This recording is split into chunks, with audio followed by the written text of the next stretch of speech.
Hey, what is up? My name is Derek Sanderson, and I'm a realtor with eXp Realty serving the greater Chico, California area. And it's my passion to help educate, equip, and empower you to make the best decisions possible. So with that in mind, every Monday we take a few minutes and look at what's happening with the single-family residential home market here in the Chico area. And before we jump in, if you could do me a huge favor, if you would like, subscribe, and comment on this video, I'd greatly appreciate it. But without further ado, let's go.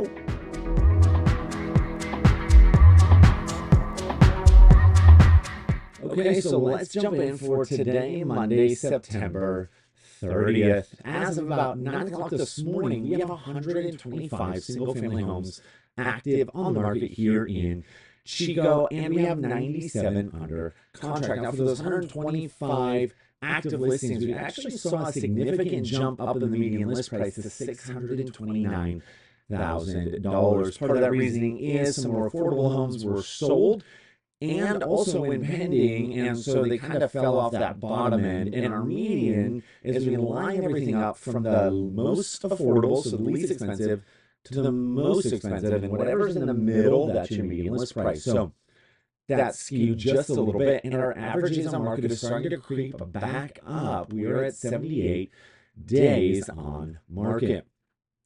Now, taking a step back and looking at the last 7 days, 19 new homes hit the market, which is great news.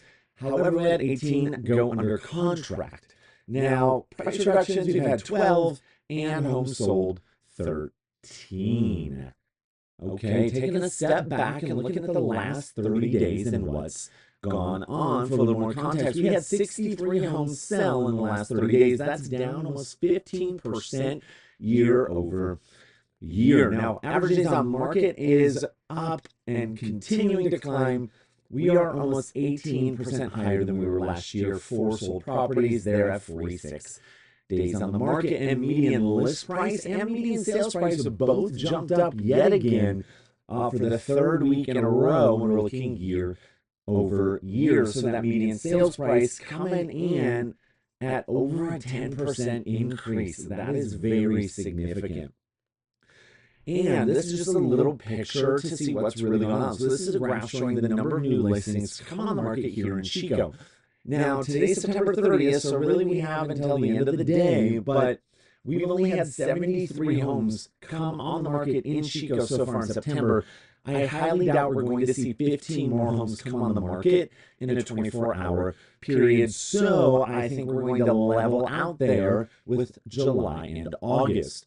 So with less listings, it makes sense that we would have less sales. So there you can see we've only had 63 homes sell in the month of September. And again, I don't think we're going to have 8 homes closed today to get us up to where we were last year. And caveat with the July and August numbers, those are skewed. We had the park fire happen, so some homes that were supposed to close in July, there was essentially not just a pumping of the brake, but a slamming on the brakes.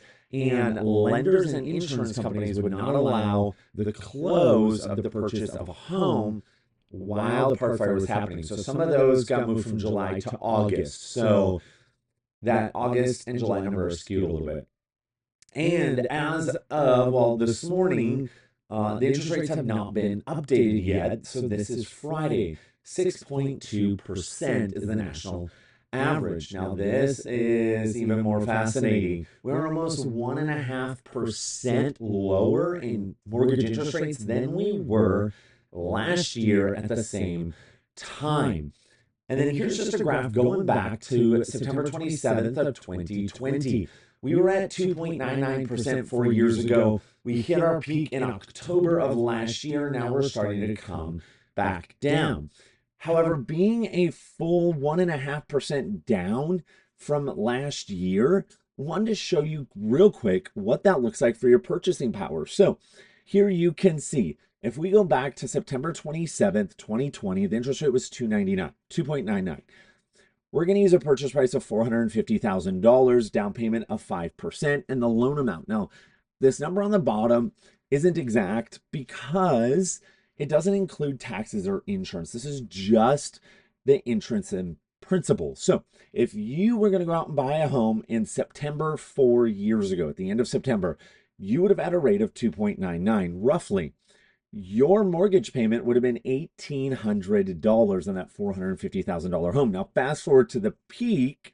Well, not the peak, but we go back to September of last year, right before we hit our peak, 7.65. That same home would cost you just over $3,000. And the only thing that changed was the interest rate. Now, fast forward to today, that $450,000 home is going to cost you about $2,600. So there you can see on the bottom the change in monthly payment just based on interest rates alone. Okay, that's great, but at the end of the day, when I'm helping buyers, when other agents are helping buyers, when a lender is sending out buyers, yes, the purchase price is important, but what's most important is that bottom line, that monthly payment, right? It's how much can you afford for a mortgage every month. So this is those same numbers. However, I want to point this out. So again, the $450,000 home on September 27th, 2020, to get that same monthly payment of $1,800 a year ago, you would have only been able to buy a house for $276,000 and some change. Again, the only thing that changed was interest rates. So again, if you want to keep that same monthly payment, you lost a ton of purchasing power. Now, fast forward to Friday, $316,000 home for that same monthly payment. Interest rates absolutely affect affordability as well as lack of inventory. And every Monday I post a motivational quote, and this is this week's by Lily Tomlin. I always wanted to be somebody. Now I realize I should have been more specific. The truth is this: at the end of the day, we are going to become somebody. And we are the only ones that get control over who that person is that we are going to become. And so what I love about Lily's quote is this. The very end, she says, I should have been more specific. The truth is, whoever you want to become, you need to take actionable steps and make choices along the way to make sure that you actually become the person that you really want to be, not the person you thought you wanted to be. That's all I got for you for this week's Monday Market Update. I hope you have a fantastic week. And before we leave, could you do me one last quick favor? Could you please like, subscribe, and comment? I would greatly appreciate it. Otherwise, I will see you all again very, very soon.